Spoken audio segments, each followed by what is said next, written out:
마가복음 15장 25절에서 27절입니다. 마가복음 15장 25절에서 27절입니다.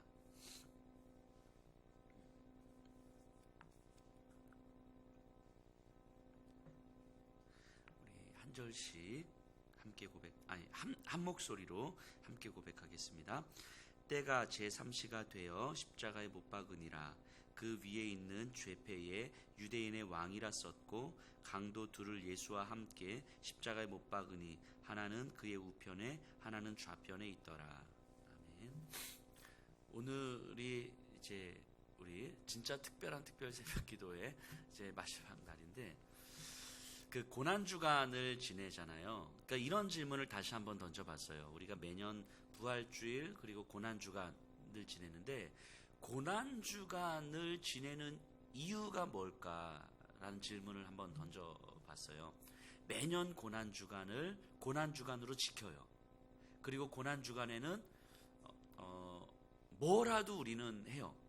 뭐 이게 특별 새벽 기도회를 하든 뭘 하든. 그 주중에 어떤 분이 이런 질문을 던졌어요. 목사님은 고난주간에 금식하세요? 이렇게 물어보시는 거예요. 저는 저 금식은 안 하는데요. 근데 제가 다시 이런 질문을 던졌어요. 고난주간에 우리가 금식을 하는 이유가 뭘까? 고난주간이라고 해서 뭐 미디어 금식도 하고 뭐 때로는 끼니 금식을 하기도 하고 때로는 뭐 여러 가지 어떤 우리 삶의 결단들을 하잖아요. 고난주간을 고난주간으로 지키는 이유가 뭡니까? 우리가 쉽게 이야기하면 예수님의 고난에 동참하는 의미를 갖는다라고 생각을 하잖아요. 자, 그럼 다시 질문을 바꿔 던지면 우리가 예수 그리스도의 고난에 함께 동참하겠다라고 고난주간을 지키는 이유가 뭘까? 를 다시 한번 질문 던져보는 거죠. 이 질문에는 예수님께서 고난을 당하시고 십자가에 죽으셨는데 그 예수님의 고난의 의미가 무엇일까라고 하는 거예요. 또 우리가 흔히 또 이야기하면 고난을 당하셔야 부활이 있으니까 그건 맞는데 이건 이제 교리적으로 맞는데 그래서 부활의 영광은 십자가의 고난과 함께 오는 거니까 근데 그건 이제 교리적으로 예수님이니까 근데 그게 우리에게는 무슨 의미가 있을까 하는 거죠. 그러니까 우리가 고난주간에 동참하고자 하는 의미. 분명한 건 이런 것 같아요. 예수 그리스도의 고난은 이유가 있는 고난이었어요. 그냥 이제 사서 고생을 한다거나, 그냥 부활의 영광이 있으니까 내가 십자가의 고난을 당한다거나, 그냥 막연하게 교리 정도로 설명할 수 있는 그런 게 아니고 이유가 있는 고난이었어요. 그 이유는 자기 자신에게 있는 것이 아니라 타인에게 있었어요. 그래서 우리를 살리기 위한 고난이잖아요. 그러니까 예수님 편에서 보면 자기가 아닌 다른 이들을 위한 고난이었어요. 이게 굳이 이야기하면 고난의 의미죠. 그러면 우리가 고난주간을 고난주간으로 지키는 이유, 예수 그리스도의 고난에 동참한다고 하는 이유는 무엇이냐면 이 고난주간을 지키는 이유는 예수 그리스도의 그 이유에 동참하고 있는 거죠. 예수 그리스도께서 고난을 당하시는 이유 있는 고난에 우리도 동참하는 거예요. 그래서 저는 이렇게 말씀을 드렸어요. 금식을 안 하십니까? 라고 하는 질문에 대해서 금식을 하는 게 저는 나쁘다고 생각하진 않는데 고난주간에 제가 금식을 하는 것이 어떤 이유가 있는지 불분명한 거죠. 그러니까 다른 일을 위해서 내가 이 한 주간뿐만이 아니라 내 삶을 이제 만들어 가겠습니다. 라는 게 이제 고난주간을 지키는 이유인데 금식을 하는 것이 내 자신의 어떤 경건을 위해서는 필요할 수는 있겠다는 생각은 들지만 그리스도의 고난을 생각했을 때는 이게 크게 의미가 없을 것 같은 거죠. 다른 일을 위한 어떤 이유 있는 고난이어야 되는데 금식은 그 이유에 비하면 사실은 별로 큰 이유가 아닐 것 같은 거죠. 그래서 고난주간을 고난주간으로 지키는 이유는 내가 고난주간을 지킴으로 이 고난의 이유를 깊이 생각하는 거죠. 예수 그리스도의 이유 있는 고난을 생각하는 거죠. 그러면 내 삶에서 그 이유 있는 고난을 어떤 방식으로 감당할 수 있을 것인가? 그래서 이 한 주간 또 한 달 또는 1년의 삶이 다른 이를 위한 존재로서의 내 삶을 어떻게 만들어갈 수 있을 것인가에 대한 질문이 고난주간으로 지키는 이유에 대한 대답이 되어야 되지 않을까 싶은 거죠. 단순하게 내 자신의 경건을 위한 이유로서 고난주간을 지키는 것이 아니라 내가 예수님의 십자가를 더 묵상해야지, 예수님 나를 위해서 죽으셨구나, 아멘, 눈물 흘리고 가슴 아프고, 이거는 개인의 경건을 위해서는 필요할 거는 같은데 예수님의 고난의 이유에 동참한다라고 보기에는 너무 이유가 약한 거죠. 이런 거는. 왜냐하면 예수님의 고난 자체가 이유 있는 고난이었다면 우리 또한 이유 있는 고난주간을 지켜야 되는 거죠. 그럼 이 한 주간을 지내시면서 우리는 이런 고민을 아마 해보셨어야 되는 거죠. 내 삶이 어떻게 예수님의 이유 있는 고난과 같은 그 삶으로 만들어져 가고 있는가. 내 개인의 경건이라고 하는 것이 내 자신 안에서만 끝나는 것이 아니라 다른 이를 위한 경건의 훈련으로서 이루어지고 있는가라는 질문을 우리가 한번 던져봐야 되지 않겠습니까? 그래서 고난주간을 지내고 이제 부활주의를 지킨다라고 하는 것은 죽음을 이기시고 승리하셨습니다, 아멘 하고 끝나버리면 이제 이거하고 똑같은 거예요. 내가 예수님 믿고 구원받고 천국 가게 됐습니다, 뭐 이런 느낌하고 똑같은 거예요. 부활은 그런 정도로 끝날 수 있는 날이 아닌 거죠. 즉 고난주간을 지내고 부활주의를 지킨다라고 하는 것은 진짜 확실하게 내가 내 자신을 위한 삶이 아니라 다른 이를 위한 삶으로 살아가는 것이 때로는 귀찮고 힘들고 어렵고 불편하고 손해보는 것 같지만 이것이 진짜 이유 있는 삶이구나, 예수님의 이유 있는 삶에 동참하는 삶이구나. 그래서 기쁘고 즐겁다의 느낌은 아니지만 충분히 의미 있는 삶이기 때문에 기쁠 수 있는 거구나 라는 걸 생각해 볼 수 있는 거죠. 이게 부활주의를 지키는 거 아니겠습니까? 그래서 고난주간을 지내고 부활주의를 지킨다라고 하는 것이 내 개인의 경건에 국한되어 있는 방식으로, 그래서 내가 그냥 금식하고 내가 십자가 묵상하고 내가 경건하게 지내고 단순하게 이런 정도로 지낼 수 있는 시간이 아니다라고 하는 것을 생각해 보셔야 됩니다. 왜냐하면 예수님의 십자가의 고난이라고 하는 것 자체가 예수님 자신을 위한 시간이 아니었기 때문인 거예요. 이유 있는 고난이었기 때문인 거예요. 그렇기에 우리가 고난주간을 지킨다라고 하는 것의 의미를 우리가 두어야 되는 거겠죠.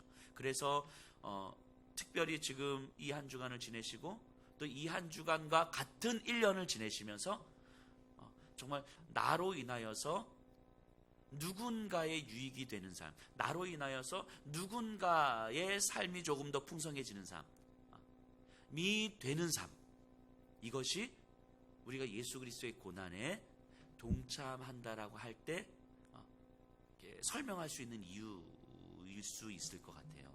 그래서 우리가 이런 이유를 충분하게 묵상하고 생각하시면서 우리가 십자가를 묵상하셔야 되고 고난주간을 지내셔야 되고 부활주의를 맞이하셔야 되는 거죠. 그래서 부활주일 되면 이번 부활주일은 아마 양계하시는 분들이 참 힘드시지 않을까 싶은데 매년 부활주일만 되면 막 계란 이렇게 막 해야 되는데, 근데 그런 생각도 들어 이렇게 정말 필요하고 의미 있는데 이런 것들의 의미, 단순하게 계란을 이렇게 부활주일에는 어떤 새 생명이 탄생한다는 의미에서 어떤 계란을 이렇게 우리가 뭐 이렇게 나누고 이렇게 하는, 그러니까 이런 이 모든 것들의 의미를 우리가 진지하게 생각하셔야 되는 거예요. 예수님께서 왜 그러실 수밖에 없으셨는지 그 이유를 생각하지 않으면 굉장히 경건한 그리스도인으로서 독선적이 되는 거예요. 고난주간과 부활주의를 지키고 충분하게 금식하면서 금식하지 않는 그리스도인들을 바라보면서 판단하게 되는 거예요. 이게 유대인들과 바리새인들과 별반 다르지 않을 수 있는 모습인 거죠. 오늘 예수님이 십자가에 못 박히시거든요. 오늘 본문에서 십자가에 못 박히시면서 가슴 찢으면서 눈물을 흘리면서 아멘 주님 내가 죄인입니다 라고 가슴은 치실 수는 있지만 내 주변에 힘겨워하고 무너져가는 사람들을 보면서 가슴 찢지 못하는 그리스도인, 이거는 절름발이 그리스도인일 수밖에 없는 거잖아요. 우리가 고난주간을 지내고 십자가에 못 박히신 예수님을 묵상한다라고 했을 때 그것이 가슴 아픈 이유는 내 주변에서 예수님이 나를 보면서 가슴 찢으셨던 것처럼 내 주변에서 내가 가슴 찢으면서 바라봐야 될 그 영혼들이 보이기 때문에 예수님의 십자가가 가슴 아픈 거예요. 그러셔야 되는 거라고요. 아무도 안 보이는데 가슴 아픈 건 아플 수는 있지만 이거는 절름발이일 수밖에 없는 거죠. 내 개인적 경건에 국한되어 있는 신앙일 수밖에 없는 거죠. 예수님의 고난과 십자가는 절대로 그런 의미일 수가 없어요. 왜냐하면 예수님은 자신의 경건을 위해서 십자가에 죽으신 것이 아니기 때문인 거죠. 꼭 기억하셨으면 좋겠습니다. 예수님이 십자가를 묵상하실 때마다 나는 누구를 위해서 가슴을 찢고 있는가? 내가 십자가를 바라보면서 가슴 아픈 이유는 무엇인가? 이 질문을 꼭 던지시면서 예수님의 십자가 앞에 서야 될 것입니다. 자, 16절로 가서 보면요. 군인들이 예수를 끌고 브라이도리온이라는 뜰 안으로 들어가서 온 군대를 모으고, 자, 이 브라이도리온이라는 것은 이렇게 어떤 하나의 뜰인데 단순하게 장소만 가르치는 것이 아니라 로마로부터 파견된 총독을 경호하는 이 경호단이라고 그래야 되나요? 그 총독을 경호하는 군대를 가리키는 표현이에요. 그래서 그들이 있는 곳을 이제 브라이도리온이라는 표현을 쓰는 거예요. 자, 예수에게 자색 옷을 입히고 가시관을 엮어 씌우고, 여기서 자색 옷은 당시에 왕이 쓰는 입는 옷, 이제 색깔이 자색 옷이기 때문에 예수에게 자색 옷을 입히는 거예요. 가시관을 씌우고 경례하여 이르되 유대인의 왕이여 평안할지어다 하고 갈대로 그의 머리를 치며 침을 뱉으며 꿇어 절하더라. 희롱을 다한 후 자색 옷을 벗기고 도로 그의 옷을 입히고 십자가에 못 박으려고 끌고 나가니라. 이 장면은 우리가 예수님의 십자가의 죽음의 장면들은 많이 묵상하셨던 것처럼 그냥 로마의 군인들이 예수를 희롱하는 거잖아요. 유대인의 왕이여 이렇게 막 하면서 네가 왕이라고 했느냐? 왜냐하면 예수님의 죄명은 유대인의 왕이었으니까. 그래서 그 왕의 옷을 입히고 그 왕관 가시 왕관을 씌우고 막 절하고 막 놀리고 있는 거잖아요. 근데 잘 생각해 보세요. 로마의 군인들이에요. 그러니까 이방인들이죠. 이들이 예수를 바라보면서 유대인의 왕이요, 당신이 유대인의 왕이십니다라고 막 할 때, 자, 이거 예수를 조롱하는 거 맞아요. 그리고 또 누구를 조롱하고 있는 거예요? 이거는 유대인들을 조롱하고 있는 거죠. 이게 맞죠? 그러니까 이방인들이, 로마의 군인들이 예수를 조롱하고 있는데 이거는 결국 동시에 유대인들을 조롱하고 있는 거예요. 이게 참 희한한 거예요. 유대인들이요, 자신들이 살기 위해서 예수를 로마의 총독에 내어줍니다. 그런데 로마의 군인들로부터 자신들이 조롱을 받고 있는 거예요. 이게 유대인들의 이 어리석은 모습들인 거예요. 근데 이게 어찌 보면 구약의 모든 이스라엘의 역사 아닙니까? 자기들이 살기 위해서 하나님을 내어주고 말씀을 내어주잖아요. 하지만 그로 인하여서 자신들이 조롱을 받아요. 이방인들에 의해서, 아수르에 의해서, 바벨론에 의해서, 애굽에 의해서 조롱을 받는 삶을 살아요. 내가 살기 위해서 진리를 외면하고, 그리고 진리를 외면한 대가로 내 생명을 얻는 것 같지만 결국은 조롱을 받는 삶이 되는 거죠. 이게 지금 전형적으로 유대인들이 보여주는 모습 아닙니까? 진리를 외면하는 것이 내가 사는 삶 같지만, 십자가를 외면하는 삶이 내가 사는 삶 같지만 결국은 내가 조롱받고 희롱받는 삶인 거죠. 근데 조롱받는 삶을 보세요. 지금 그냥 이 조롱받는 장면을 보면 예수님이 육체적으로 고난당하시는 것에 대해서는 그렇게 주목하지 않습니다. 조롱에 주목하고 있는 거예요. 조롱에. 육체적으로 힘들겠다라는 느낌은 별로 못 받아요. 이 글을 보면서. 단지 진짜 기분 나쁘겠다 이런 거죠. 진짜 자존심 상하겠다. 바꿔 말하면 인격적 모독을 받고 있는 거예요. 비인격적 존재로 대우받고 있는 거죠. 예전에 노예들이 있었을 때 노예들을 데리고 와서 백인들이 노예로 부리잖아요. 근데 노예를 진짜 노예로 만드는 방법은 뭐냐면 그들을 인격적으로 대우해 주지 않는 거였어요. 그래서 뭐 좀 표현이 그렇긴 하지만 그 백인들이 흑인 노예들이 있을 때는 그 노예들 앞에서 성관계도 맺었어요. 자, 이건 무슨 의미예요? 인간을 안 보겠다는 이야기죠. 이 성관계라고 하는 것은 굉장히 은밀한 거잖아요. 그러니까 사람들 앞에서 공개적으로 드러낼 수 있는 게 아니잖아요. 근데 흑인 노예들 앞에서는 그렇게 했다고요. 인간으로 안 보는 거예요. 근데 이것이 계속 반복되어 보니까 흑인들이 자기들도 자기들 그런 의식을 갖는 거예요. 내가 인간이 아니다라는 어떤, 그러니까 인격적 대우를 받지 못하는, 그러니까 비인격적 대우를 받는 것에 스스로도 익숙해져 있는 거예요. 지금 예수님은요, 완전히 비인격적 존재로 취급받고 있는 거예요. 인격의 원형이신 창조주께서 그 인격이 없는 존재로 대우받고 있는 거죠. 이게 지금 예수님의 조롱이에요. 그러니까 창조의 질서를 완전히 거스르는 모습. 그래서 유대인들이 창조의 질서를 완전히 거스르고 이방인들에 의해서 창조의 질서가 완전히 깨어지는데 유대인들은 그로 인하여서 완전히 비인격적 존재로 다시 대우받고 있는 거죠. 자기들이. 이 악순환이 반복되는 거예요. 21절에 마침 알렉산더와 루포의 아버지인 구레네 사람 시몬이 시골로부터 와서 지나가는데 그들이 억지로 같이 가게 하여 예수의 십자가를 지우고, 예수님은 이미 채찍으로 다 온몸에 피가 다 흐르고 무너질 대로 무너졌는데 이제 나무 십자가를 지고 이제 걸어가잖아요. 그러다 쓰러지니까 구레네 사람 시몬 그냥 재수없이 걸리는 거예요. 이 사람은. 그래서 와서 네가 대신 지고 가라. 근데 이 장면을 보면서 아마 마가의 독자들은 예수님의 이 말씀을 생각하셨을 거예요. 누구든지 나를 따르려거든 자기 십자가를 지고 나를 따를 것이니라. 구레네 사람 시몬은 예수님의 십자가를 지고 가는 것이지만 이것이 자기 십자가를 지고 가는 모습이구나. 자기 십자가라고 하는 것은 내가 지고 싶어서 지는 것도 아니고 좋아서 지는 것도 아니고 져야 되기 때문에 지는 것도 아니고 그저 예수님과 함께 있기 때문에 질 수밖에 없는 십자가인 거죠. 즉 예수님과 함께 있으면 질 수밖에 없는 십자가인 거예요. 예수님과 함께 가는데 십자가를 지지 않는 삶이란 없는 거예요. 바꿔 말하면 예수님과 함께 가기 때문에 지는 십자가라고 하는 것은 이 십자가의 의미가 있는 거예요. 이유가 있는 십자가라는 거죠. 단지 내가 이 악물고 내가 십자가 지겠습니다. 아멘. 이런 게 아니라 그것에 충분한 이유가 있어야 된다는 거예요. 왜냐하면 예수님의 십자가에는 이유가 있는 거니까. 23절에 보면요, 몰약을 탄 포도주를 주었으나 예수께서 받지 아니하니라. 몰약을 탄 포도주는 이제 그 진통제 같은 거거든요. 고통을 감소시켜주는.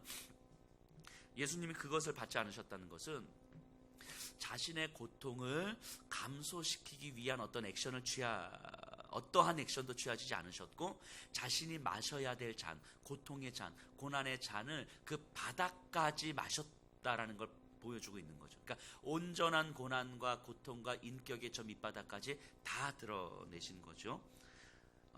그 예수님께서 십자가에 못 박히시고요. 27절에 보면요. 24절에 보면요. 십자가에 못 박고 그 옷을 나눌세 누가 어느 것을 가질까요? 제비를 뽑더라. 예수님의 옷을 나누잖아요. 우리가 이렇게 그림이나 이런 장면에 보면 예수님이 이제 뭐 속옷처럼 이렇게 입고 계시는데 실제 십자가 처형 당할 때는 다 이렇게 죄수들로 하여금 다 옷을 벗겼대요. 그러니까 굉장한 수치스러움이죠. 온전히 벌거벗겨진 상태에서 십자가에 매달려 있는 거죠. 그러니까 완전한 수치와 모욕 아니겠습니까? 이게 어떤 장면이 생각이 나세요? 창세기 3장이죠. 벌거벗었음이 수치스러움이 되는. 그러니까 완전한 수치스러움과, 그러니까 수치스러움의 원형이 벌거벗음이잖아요. 벌거벗음. 예수님은 다시 인간의 타락의 원형으로 다시 돌아가고 계시는 거죠. 그 장면으로 예수님은 죽음을 맞이하고 있는 거죠. 그 수치스러움을 회복시켜 가는 거겠죠. 27절에 강도 둘을 예수와 함께 십자가에 못 박으니 하나는 그의 우편에 하나는 좌편에 있더라. 이 장면 한번 생각해 보세요. 예수님이 가운데 계시는데 우편 좌편에 강도 둘이 같이 십자가에 못 박히는 거예요. 자, 예수님의 말씀과 제자들을 잘 생각해 보셔야 돼요. 예수님의 우편과 좌편에 있기를 원했던 제자들이 있었어요. 야고보와 요한이. 하나님은 우편에, 하나는 우편에, 하나는 좌편에 있게 해 주십시오. 그때 예수님께서 뭐라고 말씀하십니까? 너희가 내가 마시려고 하는 잔을 마실 수 있겠느냐 할 때 제자들이 그럼요 예수님, 제가 마실 수 있죠. 그 장면을 연상시켜 주지요. 하나님 우편에 하나님 좌편에. 예수님의 우편과 좌편은 십자가의 자리인 거예요. 십자가의 자리, 영광의 자리가 아니라 십자가의 자리. 그러니까 제자들이 원했던 우편과 좌편의 자리는 제자들의 의도와 상관없이 결국 십자가의 자리로 우편과 좌편이 되어야 되는 거예요. 또 될 것이고요. 근데 우리는 그 의미와 상관없이 우편과 좌편에 있고 싶은 거죠. 우리들은, 제자들은. 근데 우리가 지금 예수님과 함께 십자가를 지고 예수님의 우편에, 예수님의 좌편에 이렇게 있어야 이렇게 요즘 언어가 잘 딸려요. 뭐죠? 예수님 우편에, 좌편에 있는 모습은 이 십자가의 형상인 거예요. 십자가의 형상. 제자들이 그렇게 바랬던 그 모습은 이 십자가의 형상이어야 되는 거예요. 그리고 우리에게도 이 십자가의 형상이어야 되는 거예요. 이 마가가 이 장면을 좀 상징적으로 영상을 보듯이 이렇게 보여주면서 제자들과 예수님께서 그 대화하시는 장면을 아마 오버랩 시키지 않았을까 싶어요. 이걸 아마 영상으로 만들면 예수님께서 가운데서 십자가에 못 박히시는 이 장면이 영화 속에서 쫙 보여주면서 한편에서 막 흐려지고 이렇게 막 하면서 갑자기 그 영화 한 장면의 이쪽 한 귀퉁에서 예수님과 야고보와 요한이 막 대화하는 이 장면, 하나님 우편에 하나님 좌편에 앉게 해주십시오라는 그 장면을 같이 보여주는 것 같은 그런 느낌인 거죠. 그러니까 이 제자들은 아무 의미 없이 하는 이야기인 것 같지만 이 영화를 보고 있는 이 관객의 입장에서는, 마가복음을 읽고 있는 그 독자의 입장에서는 그 장면이 이렇게 그려지는 거죠. 아, 저 제자들이 얼마나 예수님에 대해서 모르고 있었던가. 그럼 우리는 과연 예수님의 우편과 좌편의 자리를 어떻게 사모하고 있는가라는 것을 지금 보고 있는 거겠죠. 이 장면을 보면서.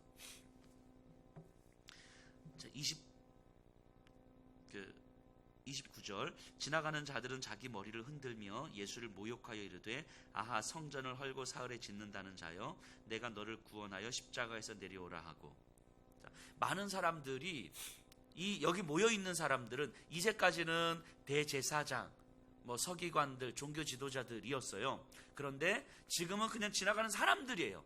여기서 지나가는 사람들이 어떤 사람들이냐면 예수님 예루살렘 입성했을 때 막 종려나무 가지고 흔들던 그런 사람들이라고요. 그 유월절 때문에 모여 있었던 그 사람들. 그런데 종려나무 가지를 흔들면서 예수가 메시아라고 하는 것을 기대하면서 막 모였던 사람들이 십자가에 달리는 모습을 보면서 저거 다 뻥이었네, 저거 다 거짓말이었네 라고 하면 손가락질하고 있는 거잖아요. 그리고 네가 진짜 메시아라면 네가 너를 구원해봐. 너 자신은 구원하지 못하면서 네가 남을 구원한다고 이야기하냐. 십자가에 매달려서 정말 비참하게 처참하게 수치스럽게 죽어가는 너 자신을 보라고. 네가 상식적으로 생각해서 네가 그리스도가 맞냐고. 이렇게 이야기하는 거잖아요. 이렇게 말하는 사람들의 마음을 생각해 보면 이 사람들이 기대하는 바가 있는 거예요. 그 기대하는 바에 충족시켜야 그리스도가 되는 거죠. 그 기대하는 바에 충족되지 않으면 그리스도가 안 되는 거예요. 어찌 보면 우리가 이 함정에 오늘날에도 너무너무 많이 빠져 있다라는 생각을 하게 돼요. 우리가 기대하는 바를 하나님은 우리에게 충족시켜 주셔야 된다라고 생각하는 것. 근데 이거를 하나님은 내가 원하는 것을 충족시켜 주셔야 돼요 라고 말하기에는 너무 욕심인 것 같고 세속적인 것 같아서 이거를 다시 신앙으로 다시 환원시키는 거죠. 하나님은 이런 걸 좋아하셔. 이런 방식으로 아주 잘 쓰는 말들이, 하나님은 하나님의 자녀들이 이 땅에서 이게 지질이 궁상 떨면서 사는 걸 원하지 않으셔.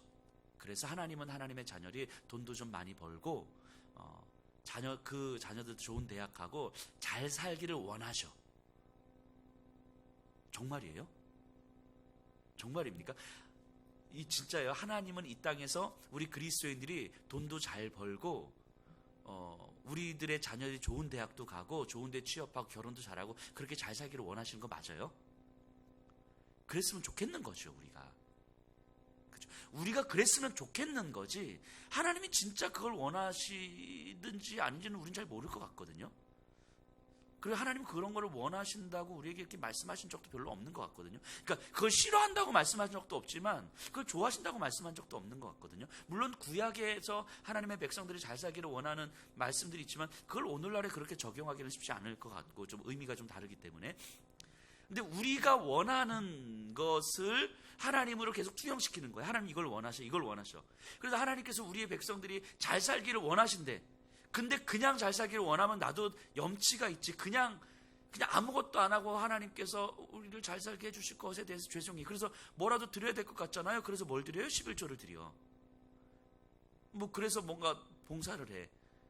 그러면서 하나님은 우리가 봉사하고 11조 하는 걸 원하시고, 그리고 11조 하는 하나님의 백성들이 잘 살길 원하신대 라고 생각하는데, 사실 알고 보면 그건 우리가 원하는 거죠. 내가 기대하는 바죠. 내가 하나님이 나한테 이렇게 해주셨으면 좋겠어 라고 하는 그 기대감을 신앙으로 환원시켜 버리는 거죠. 이런 것들. 그래서 그렇게 되어지지 않았을 때에 우리 안에 우리도 모르게 갖고 있는 그 원망과 이 불만과 등등, 하나님이 당신한테 실망했습니다 라고 하는 방식들이 우리에게 너무너무 자연스럽게 자리 잡게 되는 거죠. 그래서 하나님과의 관계에서 내가 얼마나 하나님 앞에 헌신했고 내가 하나님 앞에 어떻게 했었는데 라는 것이 우리가 하나님께 실망하는 충분한 이유가 되는 거예요. 그래서 하나님한테 삐져가지고 예를 들면 교회도 안 나오기도 하고, 내가 예전엔 봉사 많이 했지만 요즘에 봉사 안 하는 이유는 하나님한테 실망해서 그래요. 이런 게 어찌 보면 내가 기대하는 바를 충족시켜 주셔야 되기 때문이에요. 하나님께서 그것이 충족되지 않으면 실망할 충분한 이유가 있는 거죠. 지금 이 사람들의 모습이 그런 거 아닙니까? 우리가 기대하는 바로 충족되어지지 않았을 때에 그들은 극단적 수치를 주고 있는 거죠. 이게 예수님의 십자가였고 이게 사람들의 모습이었어요. 그리고 그 모습을 알기 때문에 예수님은 십자가에서 죽으신 거죠. 그 모습이 얼마나 인격적인지 아는지를 알기 때문에 예수님은 십자가에서 죽으신 거죠. 그리고 그것을 깨닫게 하시는 거죠. 그것을 깨닫게. 그리고 그것을 깨달은 자들이 그 예수 그리스도로 말미암아 또 이 세상을 향하여서 깨닫게 하는 삶을 살아가는 거죠. 이 깨닫게 하는 삶. 그래서 이것이 깨달아서 그들이 하나님과의 관계가 회복되어지는 삶. 이것이 하나님의 자녀들이 살아가는 삶인 거죠. 그래서 예수님도 화평케 하는 자는 복이 있나니 저가 하나님의 아들이라 일컬음을 받을 것이며 라고 이야기하는 거죠. 그 하나님의 아들이라 일컬음을 받을 것이며의 의미가 뭐예요? 의미가 이유 있는 고난의 삶을 살아가는 거잖아요. 이유 있는 고난의 삶을. 하나님의 아들이기 때문에 내가 잘 먹고 잘 사는 것이 아니라 이유 있는 고난을 감당하면서 살아가는 거잖아요. 그 이유가 뭐예요? 깨닫게 하는 거죠. 깨닫게 하는 것. 하나님과의 관계가 회복되어지는 것. 우리가 원하는 방식의 삶이 아니라 정말 하나님과의 관계 안에서 충분히 그 인격적 존재로서 회복되어지는 삶. 이것이 예수님께서 이 땅에 오셨어야 됐던 이유고, 십자가에서 이렇게 비인격적 고난을 당하셨어야만 했던 이유고, 이로 말미암아 자신들의 기대에 부응했어야만 그 신이 오히려 그 신의 기대에 부응하는 자들로 바꾸어가는 삶의 시작이 열려진 거 아니겠습니까? 그리고 그 걸음을 걷고 있는 사람들이 지금 우리들인 거잖아요. 이 땅이 그리스도인들인 거잖아요. 이런 그리스도인들이 여전히 이 유대인들의 모습이나 여전히 십자가를 조롱하는 모습이나 여전히 십자가를 나만의 이유로 생각하는 모습이라면 이건 너무너무 안타까운 모습일 수 있는 거죠. 적어도 우리들은 이유 있는 고난의 삶이, 그래서 하나님의 아들이라 일컬어지는 삶이, 우리로 인하여서 하나님과 사람들 사이에 화평케 해주는 삶이 우리를 통하여서 이루어져 가야 되는 거잖아요. 잘하든 못하든 상관없이 그 삶이 소망이 되는 삶이 되어야 되는 거잖아요. 그것이 우리의 삶의 소망이고, 그 소망을 품고 삶을 살아갈 때 때로는 힘겹고 마음이 아플 수는 있지만 내 마음의 아픔이 충분한 이유가 있다고 받아들여지기 때문에 기쁜 거죠. 그래서 그리스도인들이 누리는 기쁨은 막 감정적 즐거움의 기쁨이 아니라 그것이 충분한 이유가 있기 때문에 우리에게 기쁨으로 다가오는 거죠. 그래서 아픔과 기쁨이 공존하는 거죠. 슬픔과 기쁨이 공존하는 거예요. 고통과 행복이 공존하는 거예요. 이것이 그리스도인이죠. 그것이 오늘을 살아가는 우리 교회와 그리스도인들이 소망해야 되는 모습 아니겠습니까? 내가 아프지 않으려고 사는 것이 아닌 거예요. 아픔과 행복, 슬픔과 기쁨이 충분하게 공존할 수 있음이 우리 그리스도인들에게는 얼마든지 보여줘야 되는 거죠. 우리가 이 고난 주간을 지내면서 많은 분들이, 어제도 제가 몇 번 분들을 만나고 계속 통화를 하고 이렇게 하는데, 저는 잘 그렇게 못 느꼈는데, 이게 영상으로 이렇게 저를 이렇게 보시면서 목사님 갈수록 피폐해져 가는 것 같아요.